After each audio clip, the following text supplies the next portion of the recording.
option number one, let's keep it simple. So here, want to make sure that, like I said, take 45 minutes and think about the items, the material items that you own, the places that you frequent, right? Or the streaming services that you look at, right? Now write down each of those products, right? So for me, I wrote down an iPhone, iPad, etc., right? Then I identify the companies that these products belong to, right? So those belong to Apple, right? My computer has a graphics card for videos, etc., and that comes from NVIDIA, right? I have other devices that belong to Samsung, right? So whenever you find those items and then you're ready to look at the companies that those items belong to, or that manufactures them, look at the stock ticker, right? The stock ticker symbol is the symbol. Like for example, Nike is NKE, TJ Maxx and those stores, Marshalls fall under TJX. So that's just going to give you a quick idea on how to actually find them, right? Now, again, do those and then breaking down into different categories. I think it's going to make it easier, right?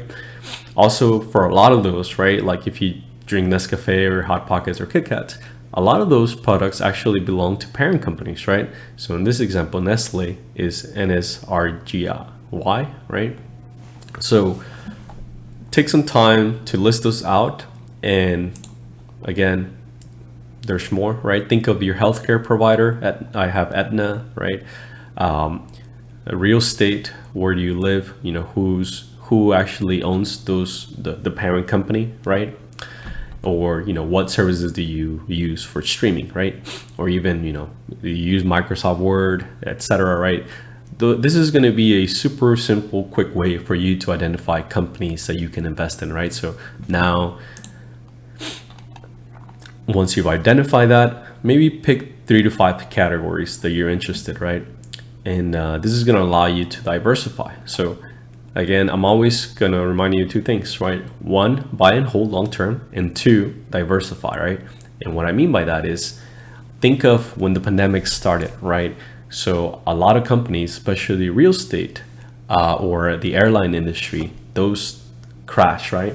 But companies, technology companies, or things like Uber Eats or delivery services, those companies shot up in value, right? Because people were using those a lot, right? So anyways, think about that for a minute. 3 to 5 categories, a few companies, and then determine how much you want to spend, right? So if you have $500, right? Here's an example of some stocks. Well, maybe you can only afford 12 Academy stocks, or maybe just 2 Apple stocks, right? Or just 1 Home Depot stock, right? But like I said, once figure out how much you want to invest and invest consistently, right? If you're going to do this, my recommendation is buy it every month, make it part of your spending, right? Of your budget. Include $100 to invest or whatnot. And also keep in mind, invest in long term, right? Here's a quick screenshot of Home Depot, but you could basically look at most companies, right? That Academy Sports and Outdoors, obviously Zoom, or a few companies like that. If you look at the past 5 years, well, they started very low, right? So let's pretend that you invested in Home Depot, you invested $10,000, right? Well, in the last 5 years, you would have made over 30 or close to $40,000, right? So that's just by investing and leaving it there, right? So